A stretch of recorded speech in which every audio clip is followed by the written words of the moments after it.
Ah, ben, je pourrais sortir un grand cliché. Là, on peut sortir le gars du Témiscamingue, mais on peut pas sortir le Témiscamingue du gars, ça, c'est sûr.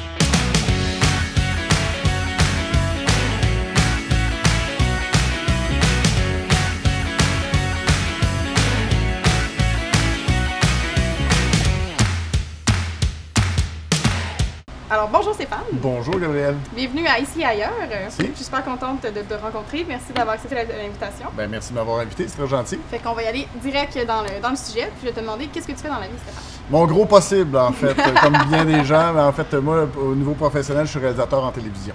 Parfait. Ici à Montréal. Ouais. Puis j'imagine que c'est le travail et la carrière qui t'a fait déménager du Témiscamingue.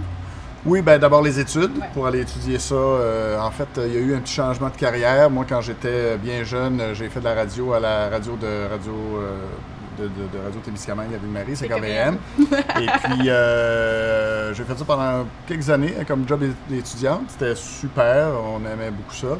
Avec un bon ami à moi, Martin Héroux, que je pense que tu as rencontré. Et donc, je suis allé étudier à Ottawa, dans la région d'Ottawa, au Collège Algonquin, pour faire de la radio. Mais quand je suis sorti d'école, j'avais aussi étudié donc la télé en même temps. Et puis là, je suis allé vers la télé. J'ai été caméraman pour les nouvelles à TQS pendant plusieurs années, presque 10 ans. Et puis après ça, j'ai commencé à faire de la réalisation et c'est là que la réalisation m'a amené davantage à Montréal. Ouais. Puis, fait que tu as quitté le Témiscamingue pour tes études vers quelle année environ? Quelle année? Oui, attends. Écoute, trop ça fait longtemps. Non, ça fait très longtemps. Alors, en faisant pleurer ma mère, j'ai quitté la maison, j'avais 17 ans.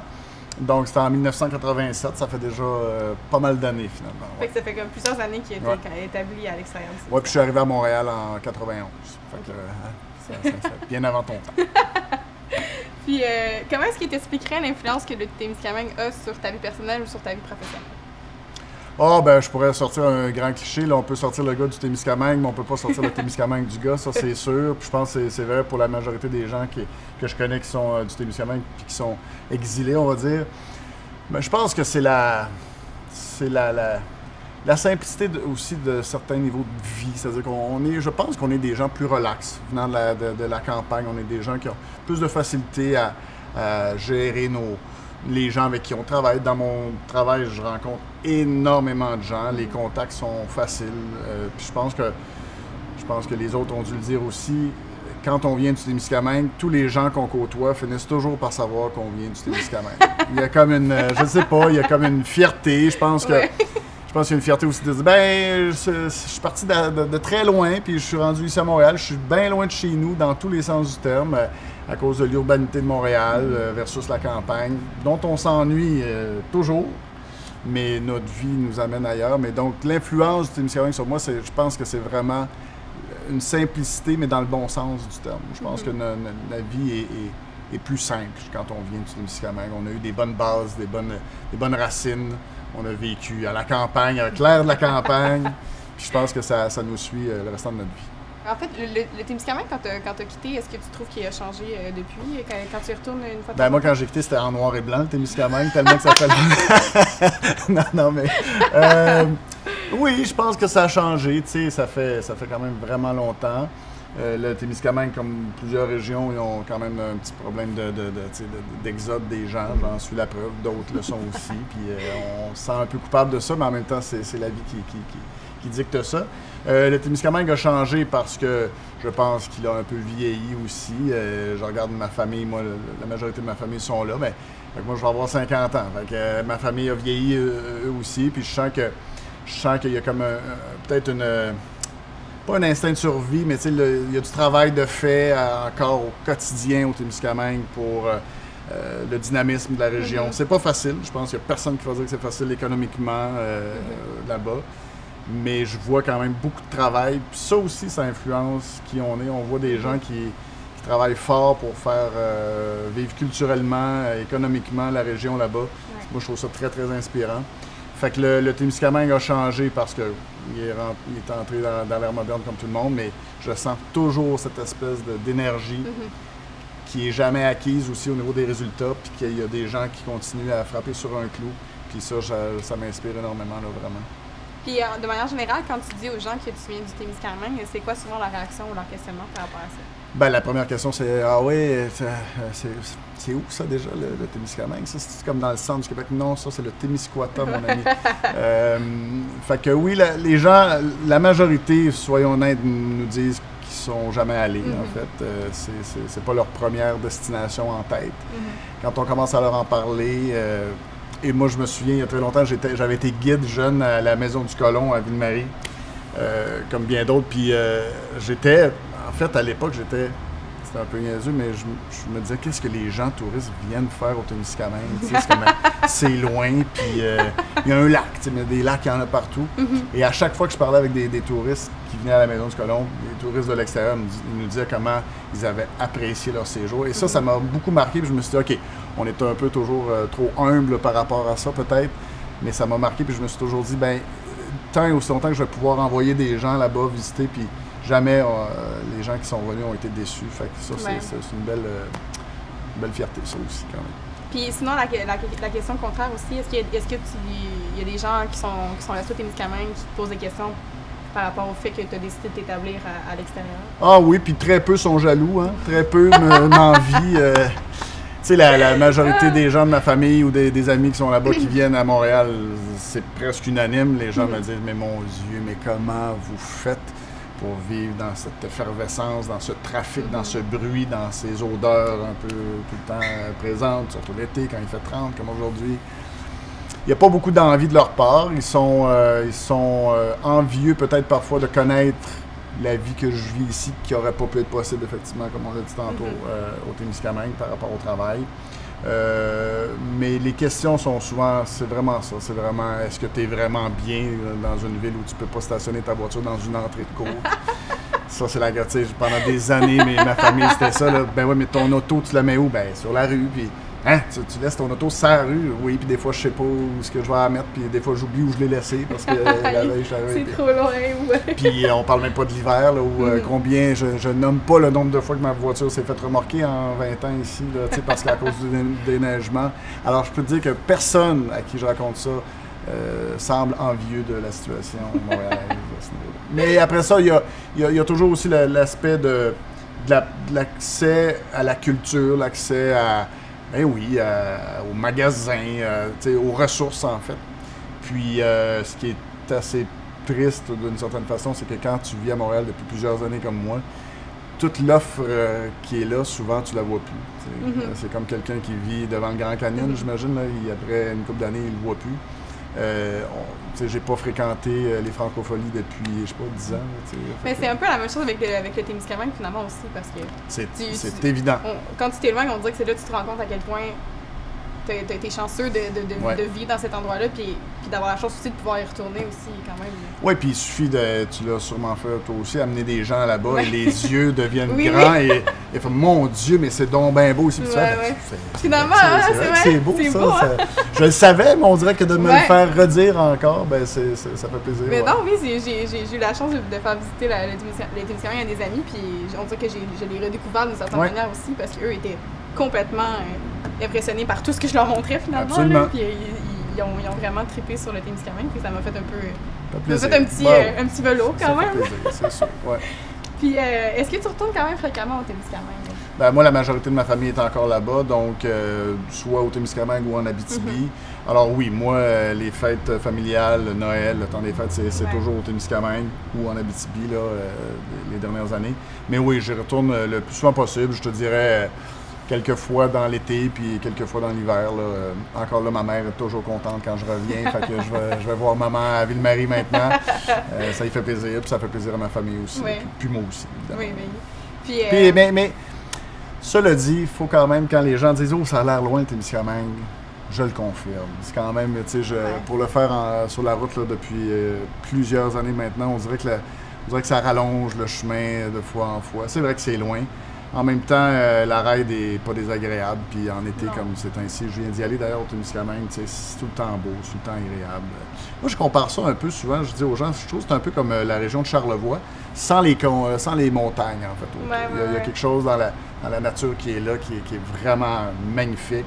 Les gens pensent que c'est dans le Grand Nord, le Témiscamingue, alors que C'est non. En fait, j'étais là il y a une semaine, il faisait 31 gros degrés, très, très humide, très chaud. J'ai perdu le fil de mon... Je bouge pas là. Mais comment t'expliques en fait justement le Témiscamingue aux gens qui sont curieux ou qui savent pas trop c'est quoi? Comment tu le décris en tant que tel, le Témiscamingue? Ben, c'est un endroit de paix. C'est un endroit paisible de bord en bord. Je veux dire, nous, depuis quelques années à Montréal, on fait affaire à un trafic monstre, on le sait. Tu sais, quand tu arrives au Témiscamingue, c'est la liberté totale de mouvement. c'est les espaces, c'est la campagne comme on la connaît. Évidemment, tous les Québécois connaissent un peu la campagne, mais c'est la campagne loin. Puis ça amène quelque chose d'un peu quasiment comme presque insulaire en quelque part, comme des gens un peu comme si on vivait sur une île. Il y a une mentalité qui est là-bas, qui existe là, qu'on ne voit pas toujours ailleurs. Mais c'est sûr que c'est avec les yeux qu'on découvre l'endroit, puis c'est avec les relations qu'on entreprend avec les gens de là-bas que là, on découvre toute l'ampleur de la région. Je le disais à un moment donné aussi, la proximité des gens, la facilité d'entrer en contact avec les gens, il n'y a pas ça partout. Là. Non. Quand tu es dans le brouhaha de la ville de Montréal, c'est quoi qui te manque le plus du Témiscamingue?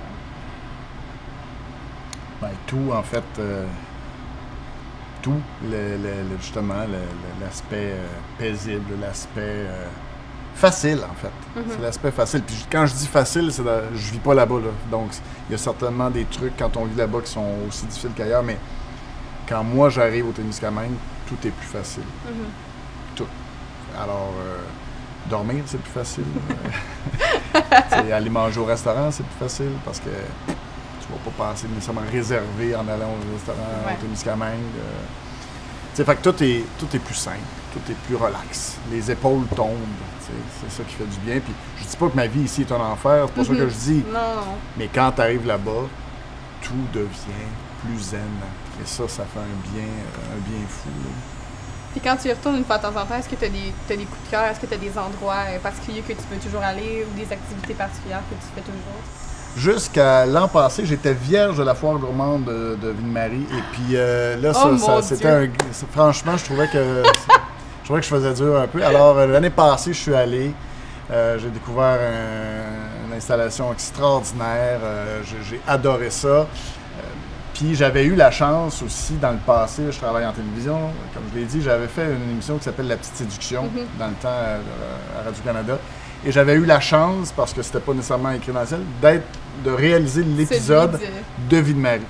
Et là, j'avais redécouvert par le fait même un peu l'endroit, et en le faisant découvrir à mon équipe, à l'animateur, Dani, à l'invité, Nathalie Mallette, qui était l'invité de cet épisode-là. Et vraiment, j'étais fier à chaque endroit que j'allais. Et là, j'allais de souvenir en souvenir. Je me souvenais d'être allé au cinéma Ville-Marie. Je racontais comment on y allait souvent. Puis, Madame c'était les Lefort, je pense, qui avait le cinéma. Madame Lefort qui trouvait qu'on y allait souvent puis qu'on aimait le cinéma. On payait, je sais pas, mettons l'entrée, c'était 5 $. Madame Lefort nous redonnait, si je donnais un 10, elle me redonnait un 5, 2 puis un 1. Elle me redonnait mon 10 $. Alors, je l'avoue, je confesse, je suis allé voir quelques films gratuitement au cinéma Ville-Marie. Ça, c'est des souvenirs qui sont impérissables pour moi. Évidemment, à la radio, pour y avoir travaillé, je suis toujours curieux d'entendre la radio à Ville-Marie, de ce qui se fait. Encore là, beaucoup de dynamisme, beaucoup de gens qui travaillent fort pour faire survivre cet endroit-là. Je suis un grand fan de la salle Augustin-Chénier, de celle moderne, mais aussi de celle qui était là avant, à l'école Moffett. Je suis un grand fan de l'auberge Eugène, où je vais de temps en temps quand je descends au Témiscamingue. Puis je suis un fan complet du lac Témiscamingue. Ma famille, on a un terrain sur le bord du lac à la baie Joanne à Guigues. Puis c'est toujours émouvant et très touchant de retourner là, puis d'être une place où j'ai passé ma jeunesse, en fait, sur le bord du lac. C'est un lac incroyable que les gens découvrent aussi pour un côté très paisible quand il fait beau, mais pour avoir beaucoup de caractère quand il fait moins beau. C'est un lac qui est une petite mer intérieure, en fait. Fait que oui, ça aussi, c'est un coup de cœur total. Puis tous les villages que tu vois sur ton chemin, que tu fais, OK, ben c'est mon enfance, c'est mes souvenirs. L'école Rivière-des-15 à Notre-Dame-du-Nord que j'ai fréquenté une bonne partie de mon secondaire, que je vois qui qui vieillit aussi, comme tout le reste, mais c'est des souvenirs ça, qui sont marqués à jamais. Là. Est-ce que tu as déjà pensé revenir au Témiscamingue? Est-ce que c'est déjà quelque chose qui t'a traversé l'esprit? On y pense souvent, mais on sait rapidement, en tout cas dans mon cas, que ça sera pas possible, en fait, à cause du métier que je fais.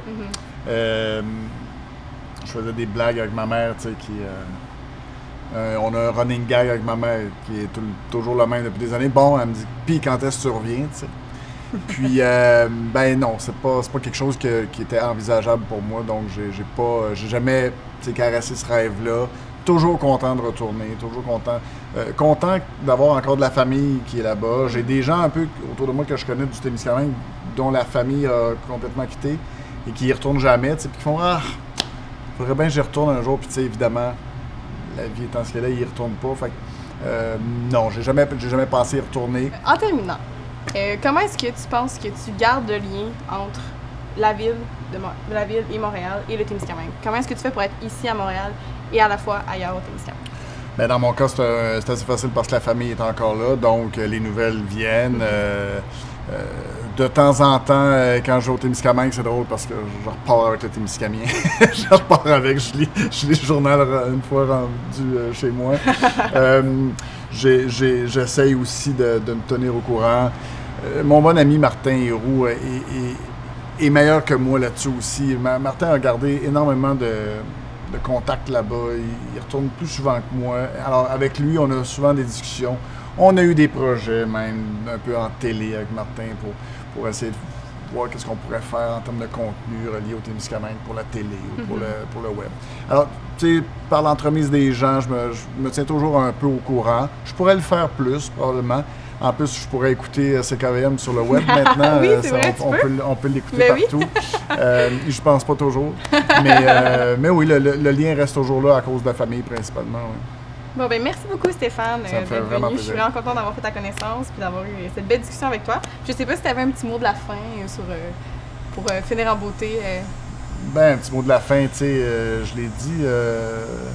Un petit mot de la fin, ben, je pense qu'on peut le dire encore et encore. On peut sortir quelqu'un du Témiscamingue, mais on sortira jamais le Témiscamingue de quelqu'un. Puis moi, j'ai le Témiscamingue tatoué ça sur le cœur, c'est sûr. Bon, ben, trinquons à ces merveilleuses paroles. Merci de cette belle rencontre, c'est gentil de m'avoir invité. À la prochaine.